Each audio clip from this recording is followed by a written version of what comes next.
On a encore un beau message à voir aujourd'hui. Pourquoi que c'est beau? C'est parce que c'est tous des versets qui viennent de la parole de Dieu. Ça, il n'y a rien de plus précieux. C'est comme un... Il dit tout scribe instruit du royaume de Dieu. C'est quelqu'un qui tire de son trésor des choses anciennes et des choses nouvelles. Notre trésor, c'est la parole de Dieu. Puis on trouve toutes sortes de perles. Il y en a que c'est des perles qu'on est habitué de voir. On les a vues souvent, c'est pas grave. C'est une perle pareille. Même si c'est une révélation qu'on sait déjà, c'est une perle. Ça n'enlève aucunement sa valeur, même si ça fait longtemps qu'on la regarde. Puis il y en a des nouvelles perles qui sont encore d'autres révélations que le Seigneur donne. Des choses anciennes et des choses nouvelles. On va en profiter encore aujourd'hui, merci Seigneur. Nous sommes encore en train de regarder l'étude sur les nouvelles positions qu'on a en Jésus. Toutes ça, je ne sais pas pour vous, mais moi, là, j'y réécoute. Puis des fois, j'y médite. Je m'arrête, puis là, je pense à la position que j'ai en Jésus.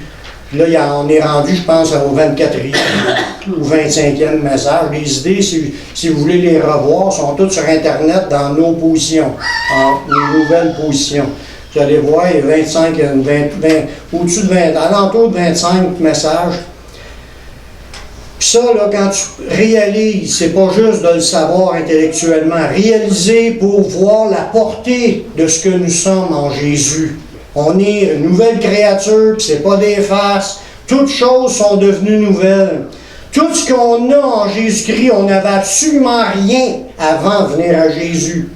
C'est pour ça que quelqu'un va me dire, « Ouais, mais moi, je vais lâcher ce que j'aime pour aller suivre Jésus. » Ouais, mais t'as encore bien plus à gagner quand tu donnes ta vie au Seigneur. Amen. C'est parce qu'il faut que tu le saches. Lui, s'il ne sait pas, il ne peut pas balancer. Ouais, ça vaut-il la peine? Juste le fait de dire que tu as la vie éternelle, ça devrait être suffisant, d'avoir tes péchés pardonnés. Mais tout le reste, il y a tellement d'affaires que Dieu nous donne en Jésus. Aujourd'hui, on va voir le sujet « Nous sommes, grâce au Christ, maintenant assis dans l'autorité de Jésus. » Vous allez voir la portée de ces choses quand on va regarder ces versets-là, puis vous allez voir comment est-ce que... On ne le sait pas, on ne réalise pas tout le temps, mais on est assis dans l'autorité de Jésus. Connaissez-vous l'autorité et la puissance de Dieu? On s'est-tu déjà arrêté pour regarder comment est-ce que Dieu il est tout puissant? Il n'y avait rien, il a créé tout le monde invisible. Il n'y avait rien, il a créé tout le monde visible. Par sa puissance, son pouvoir qu'il a de faire ce qu'il veut, comme qu'il veut. Il est Dieu. Avez-vous déjà expérimenté la puissance de Dieu pour vous? Souvent, on vit des affaires, puis des fois, on peut dire, « Ah, ben moi, j'ai vécu des affaires, mais j'en ai assez. Je me contente de peu. Je suis né pour un petit pain. » J'ai vu un exaucement de prière quelque part dans ma vie, puis j'en demande pas plus. Dieu veut qu'on soit gourmand. Dieu veut qu'on soit gourmand de toutes ses bénédictions. Tout est là, puis il donne un exemple de cela, comme ça serait une table, puis tous les mets succulents sont là, puis il nous dit, « Sers-toi! » Y en a-tu qui ont faim? Y en a-tu qui veulent voir la puissance de Dieu? Pour y arriver, il faut comprendre ce qui est là, puis après ça, on a juste à se servir. Ce qu'on doit savoir en partant, tout appartient à Jésus. Jésus a de toute éternité, il a existé éternellement, puis il a de toute éternité vécu dans l'autorité suprême de Dieu en tant que créateur. Jésus est là depuis le début, et tout ce qu'on voit là, présentement, ça a tout été créé par lui. Il n'y a rien de ce qui existe, il n'y a rien de ce qui a été créé, que ce soit les anges, puis les milliards d'anges, puis le royaume des cieux, plus le royaume terrestre, puis l'univers, tout ce que tu vois, tout a été créé par Jésus. C'est ce que ça nous dit dans Jean chapitre 1, les versets de 1 à 3. Ça nous dit, au commencement était la parole. Dans certaines traductions, ça va être le Verbe. Ça nous dit au verset 14, et la parole a été faite chair. Ça nous parle de Jésus dans ce verset-là. Au commencement, je vais vous remplacer ça par Jésus. Au commencement était Jésus. Et Jésus était avec Dieu. Et Jésus était Dieu. Il était au commencement avec Dieu. Toutes choses ont été faites par Jésus. Et rien de ce qui a été fait n'a été fait sans Jésus. Dieu le Père n'a rien créé sans Jésus. Jésus vit l'autorité suprême de Dieu depuis le début de la création. Même avant la création, dans l'éternité passée. Il vivait tous les trois ensemble, le Père, le Fils et le Saint-Esprit. Avant même qu'il y ait quelque chose de créé. Puis ils étaient bien ensemble, puis ils avaient tout le pouvoir, puis ils ont décidé à un moment donné, là, on crée le monde invisible. Ils ont tous créé les anges. Pour eux, c'était visible, mais c'était invisible à nous, mais c'était visible pour eux. C'est le monde spirituel, le monde des esprits. Ils ont tout créé ce qu'il y a là. Puis là, après ça, ils ont décidé de créer le monde physique. Puis à notre œil, ça a l'air infini. Ça nous démontre un peu son pouvoir à Jésus. Sa grandeur, sa puissance. Même s'il y aurait créé qu'une planète, tu essaieras d'en créer une planète pour le fun. Juste la faire apparaître quand il n'en existe pas. Une! Lui, il a fait apparaître l'univers entier. Ça vous donne une idée de sa grandeur et de sa puissance, de son pouvoir. Il n'y a rien qui est impossible à Jésus. C'est le Tout-Puissant. Tout-puissant, ça veut dire qu'il peut toutes choses. Il y a une affaire que Dieu ne trouvera jamais dans sa vie. C'est quelqu'un de plus grand que lui. Il est le seul, l'Éternel. Il y a une affaire qu'il ne fera pas, il n'en fera pas de péché. Lui. Amen. Il y a des affaires qu'il ne fait pas. Il est tout-puissant, mais il y a des affaires qu'il ne veut pas faire. Ce Jésus-là, ce Yeshua, c'est son vrai nom, avant qu'il vienne en forme humaine, il ne s'appelait pas Yeshua, il était comme, dans l'Ancien Testament, tu le vois comme si c'était quelqu'un qui ressemble à un fils de l'homme, qui vient sur des nuées. On le voit dans des visions, des prophéties des prophètes de l'Ancien Testament. Quelqu'un qui ressemblait à un fils de l'homme qui était là.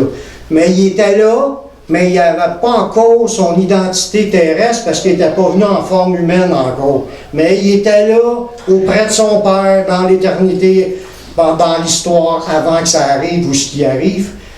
Puis, il a décidé de laisser de côté toute sa gloire parce que les milliards d'anges se mettaient à genoux devant lui dans le ciel. Les anges de Dieu l'adoraient, ils se prosternaient devant lui, puis il le glorifiait. Puis il a décidé de tout laisser ça là pour venir pendant un petit bout de temps terrestre au niveau de ses créatures. Il est venu comme un simple homme, comme une simple créature humaine comme nous, puis il a marché sur la terre, les deux pieds, comme nous autres, sur deux pieds, pendant un petit bout de temps. Ce Dieu tout-puissant-là, il est venu en forme humaine, il a laissé plusieurs de ses attributs, sa toute-puissance, son omniprésence, c'est d'être partout en même temps. En même temps, c'est qu'il est partout. Dans la fin fond de l'univers, comme peu importe de bord en bord, tout est créé en lui. Il est plus grand que tout l'univers qu'on voit. Ben, il a tout laissé son omniprésence, sa toute-puissance, pour venir, puis sa toute connaissance. Il marchait après ça juste selon ce que le Père lui communiquait. Mais il a commencé à zéro comme un petit bébé. Pareil comme nous autres. Puis là, il a grandi dans la connaissance, mais il était parfaitement en communion avec son Père tout le long quand il a grandi, Jésus. Il a été abaissé pour un peu de temps en dessous des anges, à l'égalité d'un simple homme. On voit ça dans Hébreux 2,7. Tu l'as abaissé pour un peu de temps en dessous, au-dessous des anges, et tu l'as couronné de gloire et d'honneur. Amen. Jésus a accepté de laisser sa place, tout ce qu'il y avait, pour venir dans une carapace d'un corps humain, pareil comme nous, pendant un peu de temps, en dessous du pouvoir des anges. Si Dieu aurait laissé faire les choses, il aurait pu être à la merci des anges, il aurait pu le tuer. Mais c'est parce que c'est Dieu qui l'a interdit. Il aurait pu le tuer, les anges sont bien plus supérieurs en pouvoir que les simples humains que nous sommes. Comme on le voit dans les récits bibliques de l'Ancien Testament, où un ange pouvait tuer une armée de 180 000 hommes dans une soirée. Ça ne les énerve pas. Il aurait pu tuer Jésus, il était faible, il est apparu comme une faible plante. Bien, malgré qu'il avait été abaissé en tant qu'homme, Jésus n'avait pas perdu de son autorité. Il parlait encore avec l'autorité de Dieu son Père. Il dit, de qui tu tiens cette autorité-là? Mais Jésus parlait dans le nom de son Père. Il recevait les révélations de son Père, puis il parlait avec une pleine autorité, mais il était animé de quelque chose qui vient de Dieu. Puis ça, c'est le Saint-Esprit. C'est la puissance de Dieu. Puis c'était pas en petite portion que Jésus avait. Jésus est la plénitude de Dieu. Jésus marchait sur la terre, puis même s'il était en dessous des anges corporellement, bien spirituellement, il ne l'était pas.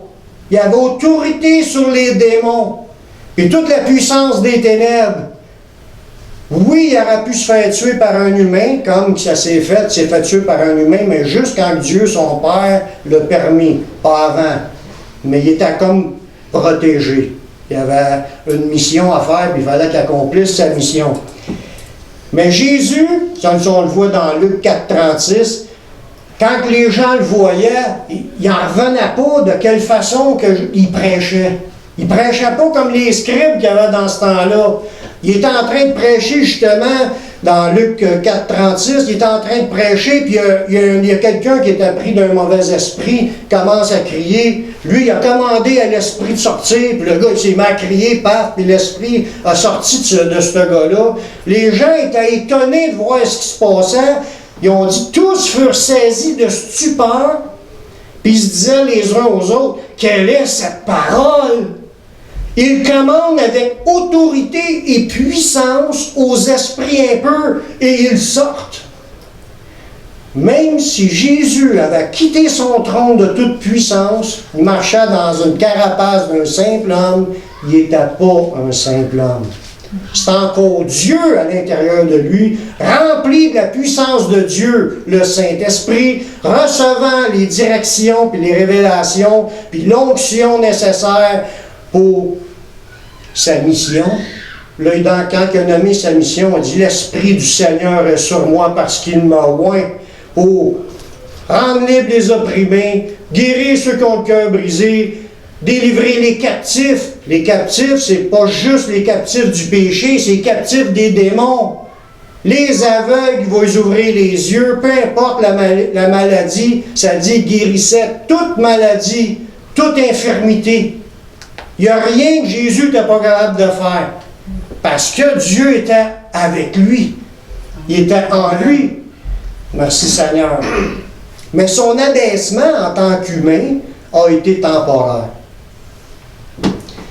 Parce que Dieu, une fois que Jésus était mort, il était assassiné, Dieu l'a ressuscité, puis il a donné la place dans le ciel, l'autorité suprême. Il a réobtenu toute l'autorité puis le pouvoir qu'il avait avant d'y aller, avant de partir. Il a été remis dans la position d'être assis à la droite de Dieu.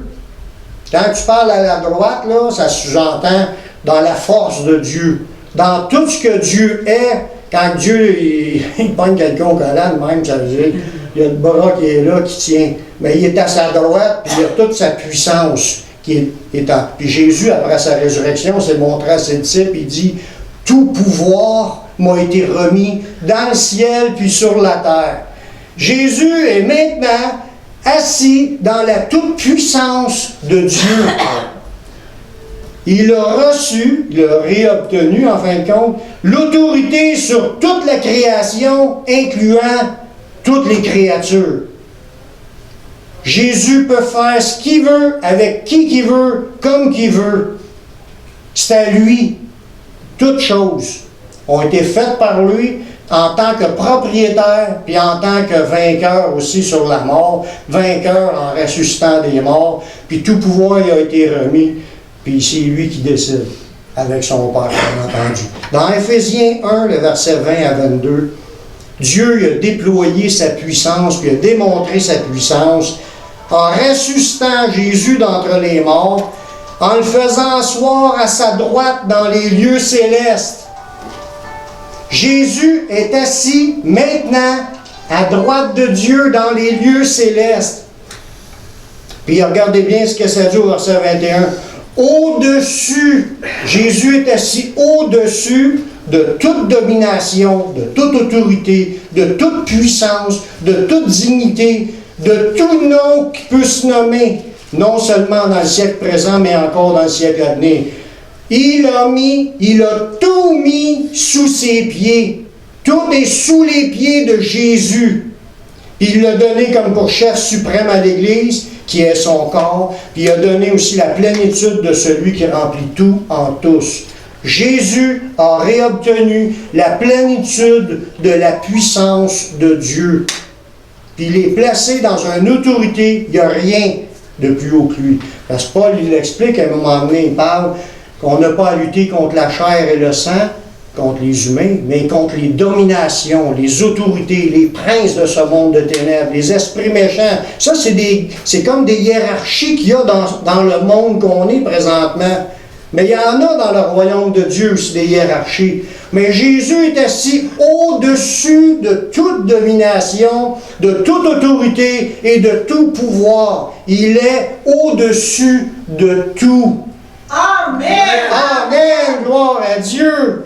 Puis réjouissez-vous qu'on est sur le bord du plus fort. Gloire à Dieu! C'est important. Faut le dire, il faut le proclamer. Faut pas l'oublier. Faut pas l'oublier. Maintenant, Yeshua, parce qu'il s'appelait Yeshua, Jésus, hein, c'est une mauvaise traduction, mais c'est son alliance, c'est un des alliances, est maintenant le nom le plus grand de tout ce qui existe et de ce qui a existé et ce qui existera. Amen. Amen. Amen. Dans Philippiens 2, 9 à 11, ça nous dit « C'est pourquoi aussi Dieu l'a souverainement élevé, et lui a donné le nom qui est au-dessus de tout nom, afin qu'au nom de Yeshua, tout genou fléchisse. » Nous aussi, on va fléchir, mais qu'on nomme son nom, on va tout tomber à genoux. Même à l'enlèvement, mais qu'il revienne sur une nuée, il va nous prendre, on va tout tomber à genoux devant lui. Seigneur, c'est notre Seigneur, il revient. On ne pourra pas faire autrement que de plier le genou devant lui. Alléluia. Ça va être trop puissant. C'est une majesté, la gloire de Dieu est en lui à plénitude, ça va être... Gloire à Dieu. Au nom de Jésus, tout genou fléchit dans le ciel. Le diable y compris, puis les démons, puis tout ce que tu voudras qui a été créé. Tout le monde plie le genou devant Jésus. Et que toute langue confesse que Jésus-Christ est Seigneur à la gloire de Dieu le Père. Dieu, il a révélé son nom dans ce monde. C'est Yeshua. C'est Jésus qui est Dieu. Il a révélé le nom qui sauve. Il n'y a de salut en aucun autre. Il n'y a sous le ciel aucun autre nom qui a été nommé parmi les hommes par lesquels on peut être sauvé. Il n'a que le nom de Yeshua, Jésus, le Seigneur. Puis quand on le confesse, ça glorifie Dieu son Père.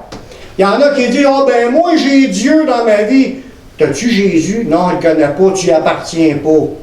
Parce que si tu n'as pas le Fils, tu n'as pas le Père. Si tu as le Fils, tu as le Père. Amen. Dieu est glorifié quand tu reconnais le Fils et que tu sers le Fils. Amen. Amen. C'est ça qui est le but de la création, le but de la révélation. Puis à cause qu'ils ont rejeté le Fils, mais ils meurent dans le péché, puis ils ne pourront pas rentrer où ce que Dieu est présentement. Je l'ai prêché la semaine passée. C'est puissant, là, qu'est-ce que je vous dis là. Même si on le sait, comme je disais, il y a des perles qu'on connaît déjà, mais quand même, les répéter sont toujours belles, ces perles-là. Il faut se réjouir on est sur le bord du Tout-Puissant. Faut pas avoir crainte de s'approcher de lui et d'y demander des affaires. C'est ce Dieu-là qu'on sert. Il n'y en a pas d'autre. Les autres n'existent même pas. Les autres, c'est des faux dieux qui ne sont pas des dieux de leur nature. Ce n'est que des créatures, limitées à un endroit à la fois, puis ils ne peuvent rien faire, sauf de faire du trouble ou ce qu'ils sont. C'est la seule affaire qu'ils font. Mais ça va prendre fin. Mais ça va changer. Ça ne restera pas. Puis Dieu va prendre sa place, puis il va régner sur cette terre, puis tous les genoux vont fléchir devant lui. Ça va être extraordinaire, puis nous autres, on va être contents d'être là, créez-moi. La Bible dit, puis j'y crois. Déjà content. Mais quel est l'effet que cela peut avoir sur notre vie? De savoir que ce Jésus-là, il est ce qu'il est, puis là on le voit un peu plus dans sa grandeur, dans sa toute-puissance. Qu'est-ce que ça va faire dans ma vie personnelle ou dans vos vies personnelles? Mais il est important de réaliser quelle est notre nouvelle position en Jésus à ce niveau-là. Dans Éphésiens 1, 16 à 19, l'apôtre Paul lui dit, il dit, moi, je prie pour vous autres. Il parle là aux Éphésiens. Il dit, je prie pour vous autres, puis je fais mention de vous dans mes prières, afin que notre Dieu, le Dieu de notre Seigneur Jésus-Christ, le Père de gloire, vous donne un esprit de sagesse et de révélation dans sa connaissance. Nous avons besoin de la connaissance de la parole de Dieu. Puis il prie là-dessus, puis on doit prier là-dessus. Seigneur, révèle-nous ta parole. On veut l'approfondir, on veut la vivre, on veut expérimenter ce qui est écrit là. Oui, amen. Ça dit au verset 18 qu'il illumine les yeux de notre cœur pour que vous sachiez. On a des choses à savoir, frères et sœurs. Ça va changer nos vies. Quand on apprend des choses de la parole de Dieu, ça transforme notre vie. Ça nous fortifie de la parole. La parole de Dieu nous fortifie dans la foi. Ça nous fortifie dans la connaissance de Dieu, de sa volonté, puis aussi de ce qu'il peut faire en nous. Puis ce que je peux faire, moi, en lui. Le fait de le savoir, ça va changer ma manière de vivre mes circonstances. Il dit, je prie qu'il ouvre les yeux de votre cœur, qu'il illumine les yeux de vos cœurs, afin que vous sachiez c'est quoi l'espérance de son appel, parce que là, c'est grandiose ce qui nous attend. C'est quoi la richesse de sa gloire qui est réservée aux saints? Puis le verset 19, c'est celle que je veux peser aujourd'hui. Et quelle est envers nous qui croyons l'infinie grandeur de sa puissance, se manifestant avec efficacité par la vertu de sa force.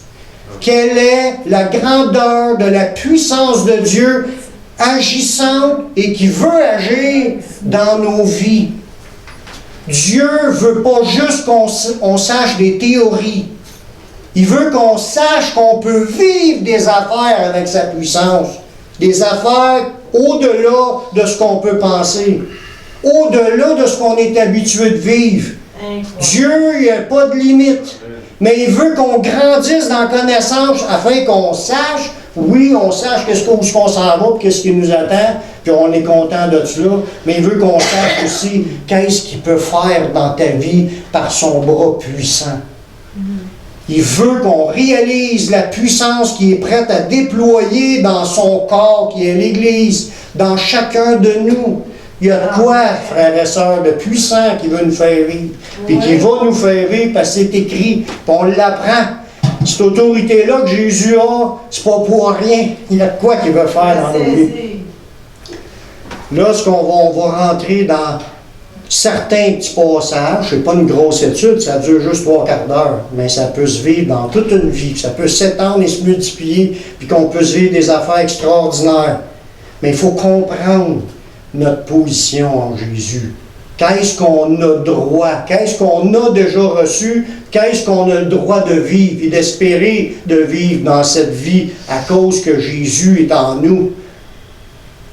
Il faut réaliser, frères et sœurs, premièrement, que Jésus a donné de son autorité.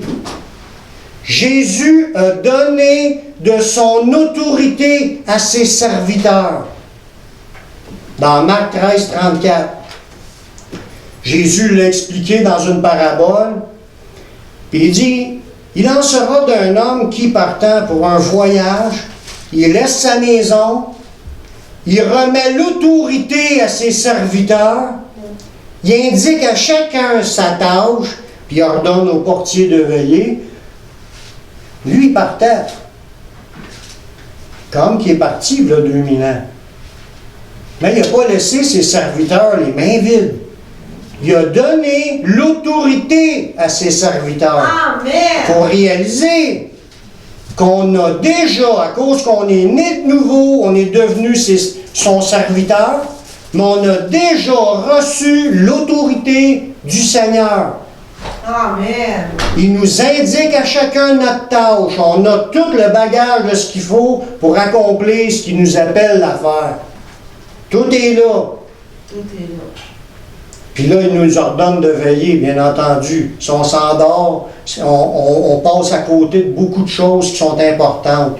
Jésus ne veut pas qu'on se contente juste de miettes, il veut nous faire vivre la grosse affaire. Comment ça s'est vécu parmi les apôtres? Mais ça, on voit ça dans Luc chapitre 1, 9, 1. Luc chapitre 9, le verset 1. On parle de donner l'autorité, donner l'autorité à ses serviteurs. Comment ça se vit, ça? Mais dans Luc, chapitre 9, le verset 1, Jésus, ayant assemblé les 12, leur donna force et pouvoir sur tous les démons, avec la puissance de guérir les malades. C'est déjà donné aux serviteurs. Quand on parle du mot force dans ce verset-là, Louis II, dans plusieurs versets, a traduit ce mot-là, c'est dynamisme, puissance, miracle, capacité, force, pouvoir, les moyens puissamment capables. Il nous a donné son pouvoir. Le pouvoir est dans le Saint-Esprit. Tu reçois le Saint-Esprit. C'est Dieu qui est en toi. Il peut faire ce qu'il veut. Mais il faut le réaliser qu'on a l'Esprit de Dieu en nous. Puis dans l'Esprit de Dieu est la puissance de Dieu. Il nous a donné le pouvoir. Amen. La force dans ce verset-là. L'autre mot pouvoir, c'est l'autorité. Être supérieur, le pouvoir, la puissance, le gouvernement, être des maîtres sur une juridiction. Il nous a donné la force, l'autorité, la puissance, le pouvoir qui était en lui. C'est son autorité qu'il nous a remis à ses serviteurs. Ce que Jésus a fait, les apôtres l'ont aussi fait. Un autre mot dans ce verset-là qui dit aussi, il a donné la force et le pouvoir sur tous les démons. Ça veut dire, avec cette autorité-là, cette puissance-là, on a autorité sur tous les démons. On peut chasser tous les démons. C'est pas à nous d'être soumis aux démons, puis de se laisser manger à la laine sur le dos, puis se laisser bafouer. C'est à nous à prendre autorité, puis le combattre. On a le pouvoir. On est assis dans les... Mais là, je ne veux pas le dire tout de suite. Je vais continuer parce qu'on est en vie. Je ne veux pas bousculer. Dans ce verset-là, force et pouvoir sur tous les démons avec la puissance de guérir les malades. Amen. Guérir les malades, le mot guérir, c'est autorisation, non, c'est puissance de guérir et servir. Parce que le mot prendre soin d'un malade, c'est d'être au service des malades. Il nous a donné le pouvoir de guérir les malades. C'est en son nom. Parce que quand on le voit dans Isaïe 53, la mission de Jésus, ça dit, il a pris sur lui nos péchés et nos maladies. Puis si on le retrouve, je ne vais pas faire une étude sur ce point-là tout de suite, mais il faut comprendre que Jésus, il n'a pas juste expié les péchés, il a aussi expié les maladies. À cause de ça, ça permet aux gens de pouvoir recevoir des guérisons. Puis Jésus les distribuait, guérisons. C'est comme s'il distribuait d'avance des grâces qui étaient pour accomplir ce qu'il fallait pour les obtenir. Il l'accomplissait à la fin de sa vie. Mais il pouvait déjà commencer à distribuer les guérisons qui étaient un avance sur ce qu'il était pour accomplir en mourant sur la croix. Puis il faisait exception de personne. Oui, il guérissait tous ceux qui allaient à lui, tous ceux qui avaient la foi, qui voulaient recevoir. Il le demandait, puis il recevait. Puis il ne faisait pas d'exception de personne, peu importe ta race, ta couleur, ta langue, ta si. Dieu, il aime tous les hommes. Puis il veut que les gens reçoivent de sa part. Puis il veut que tout le monde sache que Jésus est Seigneur. Il veut que tout le monde parvienne à la connaissance de la vérité. Ce que je vous dis là, c'est la vérité. Qu'est-ce que Jésus a fait aussi avec les 70 disciples qu'il a envoyés? Parce qu'on va dire, « mais ça, c'était les apôtres. » Oui, les apôtres l'ont eu. Mais qu'est-ce que Jésus a fait avec les 70 disciples? C'est 70 personnes qui suivaient Jésus. Ça ne dit même pas qu'ils l'ont suivi tout le temps. Il y a un moment donné, ça dit que tout le monde l'a abandonné. Dans Jean 6, 66. Mais il y avait, ces 70-là qui étaient là, il les a choisis, puis là, il dit, vous allez y aller partout ce que je dois aller, puis il les a donné sa puissance, la même chose qu'aux apôtres. Dans Luc 10, le verset 17 à 20. Les 70 revinrent avec joie, parce qu'ils venaient de faire leur mission, là. Puis là, ils disent au Seigneur, « Seigneur, les démons même nous sont soumis en ton nom. » Jésus leur dit, « Je voyais Satan tomber du ciel comme un éclair. » Chaque fois qu'un disciple du Seigneur prend autorité dans le nom de Jésus, puis il brise une chaîne du diable dans la vie de quelqu'un, Satan pique une débarque, puis il tombe en bas. Peu importe le nom de ce démon-là, pif, il débarque. La puissance des ténèbres est renversée. Ils n'ont pas le choix de reculer. Pourquoi? Parce que Jésus a l'autorité suprême. Son nom, c'est le nom au-dessus de toute domination, de toute autorité et de tout pouvoir. Il n'y a rien de plus puissant que Jésus. Quand les démons entendent le nom de Jésus, tous les démons sauvent en courant. Ils ont peur. Ça, c'est pas à cause que nous, on est quelqu'un. Non, c'est à cause qu'on invoque le nom du Tout-Puissant. C'est extraordinaire. Dans ce verset-là, au verset 18, Luc 10, 18, Jésus dit, « Je voyais Satan tomber du ciel comme un éclair. » 19, « Voici, là, écoutez bien celle-là, il parle aux autres disciples, il parle pas aux apôtres, les 70 personnes qui avaient été envoyées. « Je vous ai donné le pouvoir de marcher sur les serpents, les scorpions et sur toute la puissance de l'ennemi. Amen. Rien ne pourra vous nuire. » Si on se fait ravager par un démon, c'est parce qu'on le laisse faire. Exact. Parce qu'on a le nom, on a juste invoqué le nom de Jésus en prenant son nom avec autorité. Parce qu'on a cette autorité-là. Il dit, je vous l'ai donné le pouvoir de marcher sur toute la puissance de l'ennemi. Gloire à Dieu. Rien ne pourra vous nuire. Gloire à Dieu.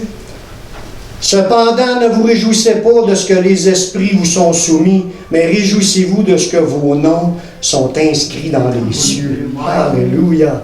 Gloire à Dieu. Est-ce seulement pour ce temps-là?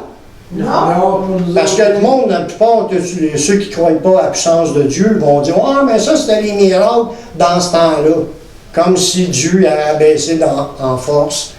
Ou comme si les promesses, c'était juste pour un peu de temps. Puis après ça, ben, au bout de 30-40 ans, Dieu n'était plus capable. Puis ou que l'Église n'a plus de foi du tout. Non, c'est pas juste pour ce temps-là. C'est encore pour aujourd'hui, pour tout disciple né de nouveau. Ouais. Quand tu es sauvé, tu reçois le Saint-Esprit. Puis même plus que ça, dans Éphésiens 2,6, Parce que quand tu es né de nouveau, tu es ressuscité, tu es à mort, j'étais mort, vous étiez mort avant d'accepter Jésus. Même si tu es vivant corporellement, spirituellement, on était tous morts, séparés d'avec Dieu. Puis il nous a ressuscités en naissant de nouveau.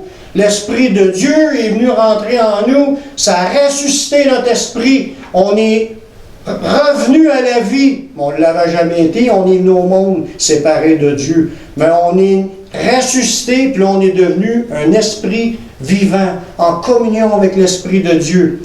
Puis dans Éphésiens 2,6, ça nous dit que c'est déjà fait.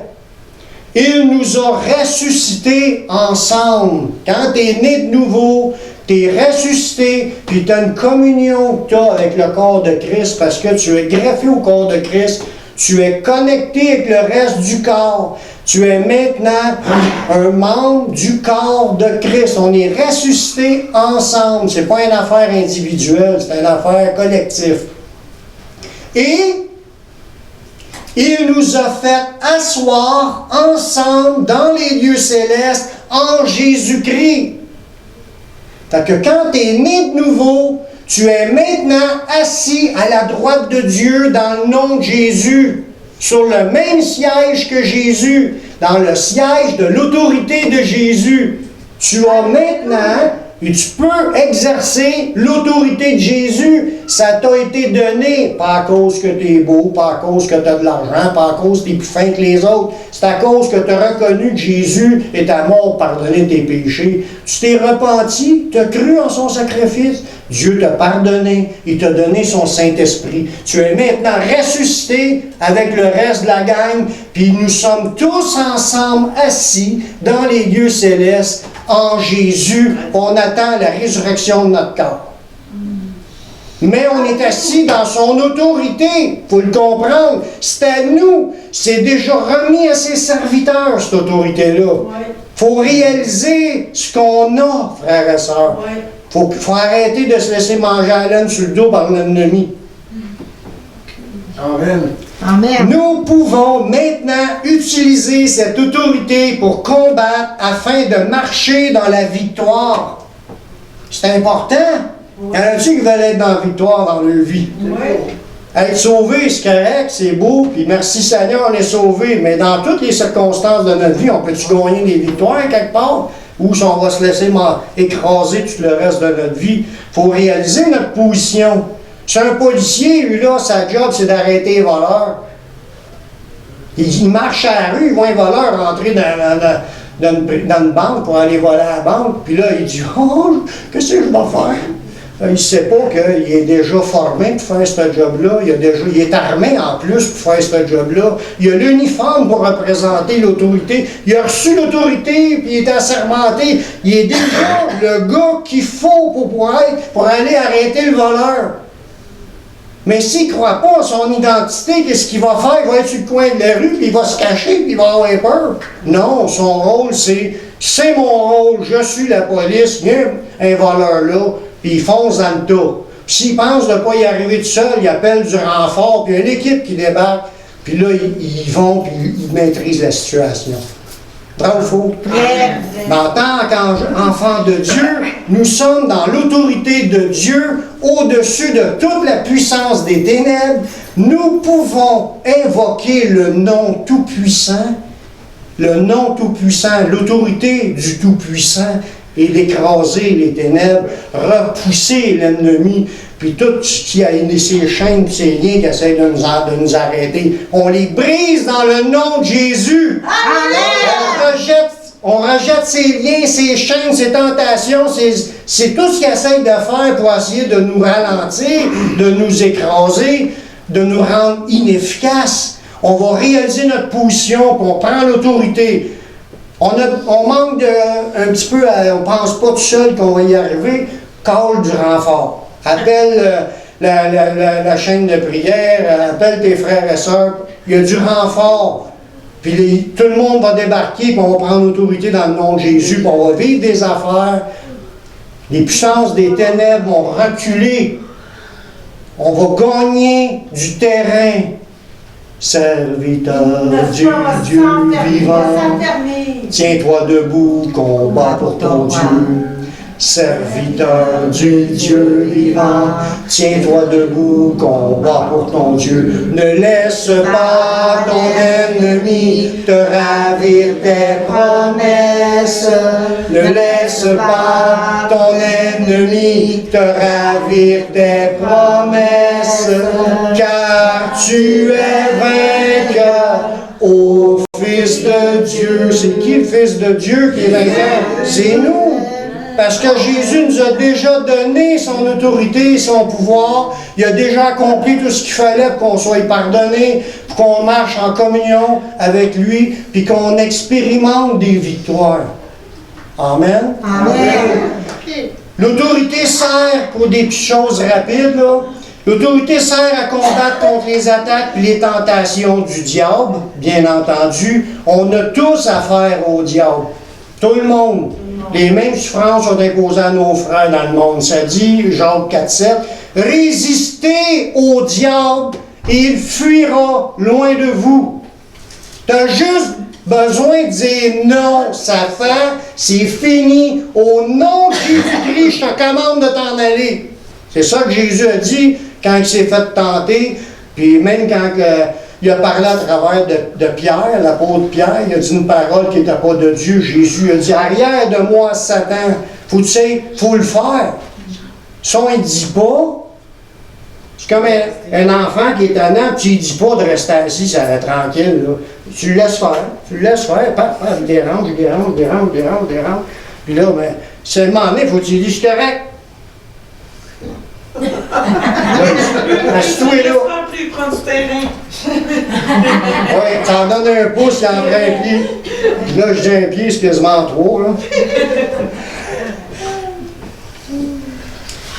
On peut résister aussi contre. Puis résister, parce que l'autorité du Seigneur nous permet de rejeter les attraits des péchés du monde.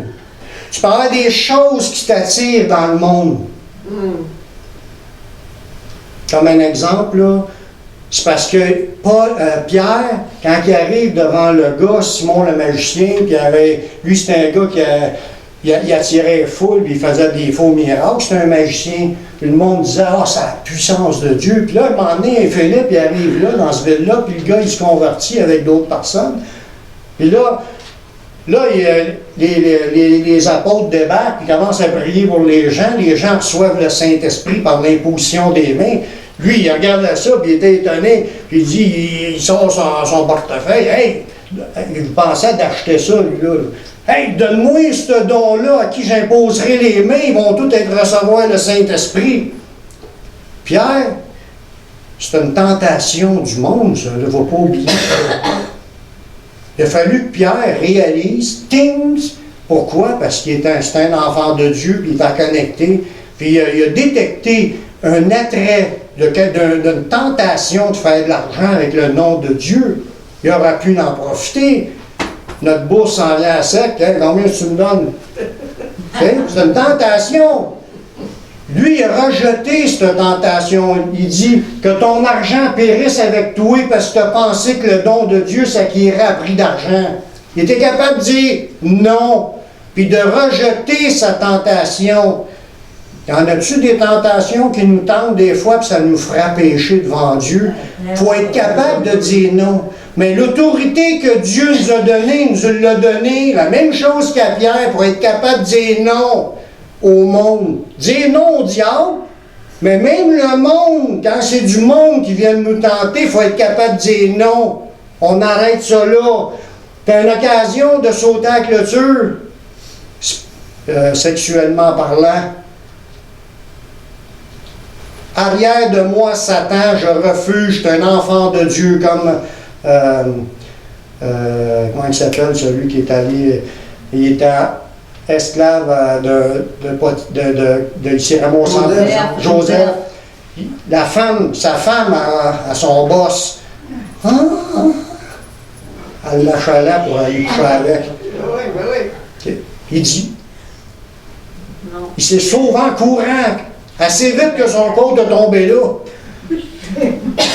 C'est ça qu'il faut faire, il faut être capable de résister Ça prend. Il faut réaliser qu'on a l'autorité de dire non.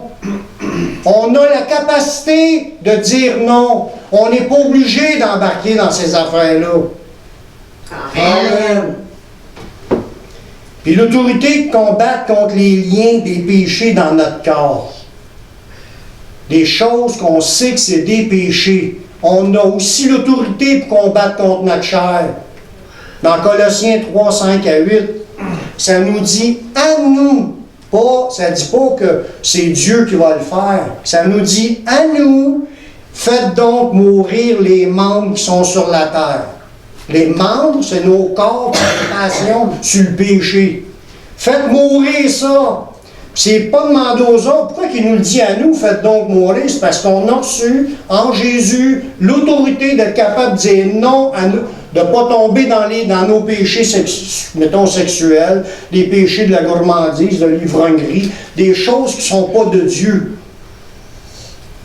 Je ne dis pas qu'on n'a pas le droit de prendre une bière, c'est de l'abus. Il dit, faites mourir les membres qui sont sur la terre. L'impudicité, l'impureté, les passions, les mauvais désirs, la cupidité qui est une idolâtrie. Il dit, c'est à cause de ces choses que la colère de Dieu vient sur les fils de la rébellion, parmi lesquels vous marchiez autrefois, lorsque vous vivez dans ces péchés. Autrefois, on marchait dans ces péchés-là. Mais maintenant, verset 8, renoncez à toutes ces choses. Renoncer, c'est qu'on a l'autorité de dire, je renonce, je rejette, parce que Jésus a accompli ce qu'il fallait pour que je puisse devenir libre. L'autorité, c'est pas juste contre le diable. Oui, contre le diable, contre le monde, contre nos appétits, nos tentations, nos attraits, nos convoitises, ce qui pourrait déranger notre communion avec Dieu. Il dit renoncer à toutes ces choses. Puis là, il rajoute à la colère, à l'animosité, à la méchanceté, à la calomnie, aux paroles déshonnêtes qui pourraient sortir de vos bouches. Là, il ne les a pas toutes nommées, mais renonçons en disant non. Tu as l'autorité. Nous pouvons combattre de plusieurs manières. Parce que nous avons l'autorité et la puissance de Dieu qui agit en nous. Il faut le réaliser qu'il est en nous. On peut combattre. La Bible nous exhorte, comme dans plusieurs passages, de rejeter, de résister, de refuter, de refuser, de chasser, d'éloigner, de repousser, d'écarter, de défendre, de condamner. Puis j'en ai nommé quelques-uns. C'est une action volontaire de ta part à dire « ça fait ». C'est pas juste Dieu qui fait les choses. Dieu, il t'a donné son onction, sa puissance, pour être capable de dire « c'est assez ». C'est à nous de rejeter, de résister, de refuter, de refuser, de chasser, d'éloigner, de repousser, d'écarter, de défendre, puis de condamner des œuvres infructueuses des ténèbres. C'est pas un autre qui le fait à notre place. C'est à nous à le faire. Marchons vers les victoires, puis gardons ses promesses. Amen. Dans Éphésiens 6,13, le dernier verset. C'est pourquoi prenez toutes les armes de Dieu afin de pouvoir résister dans le mauvais jour et tenir ferme après avoir tout surmonté. Amen. Si on n'a pas déjà tout surmonté, sachons qu'on peut arriver à être dans une vie de quelqu'un qui a tout surmonté et qui tient ferme. Si tu n'as pas déjà tout surmonté, ça nous dit résiste dans le mauvais jour. Dis non. Tu as l'autorité. Chasse ça, repousse, condamne, résiste. Tu as un travail à faire, c'est le même qu'on va être dans la victoire, puis qu'on va la garder, cette victoire. Amen. Amen. Prions. Seigneur, je te remercie pour ta parole qui nous excite, qui nous encourage à utiliser l'autorité que tu nous as donnée pour saisir nos victoires. Seigneur, merci de cette autorité qu'on a en Jésus. Apprends-nous à manier l'épée, à manier les versets, en basant notre foi sur tes écrits, tes promesses. On veut remporter les victoires dans nos vies, puis on veut marcher en plus que vainqueur. Merci de ce que tu vas faire dans nos vies par ta puissance qui agit en nous. On te remet nos ventres tes mains dans le nom de ton Fils Jésus. Amen.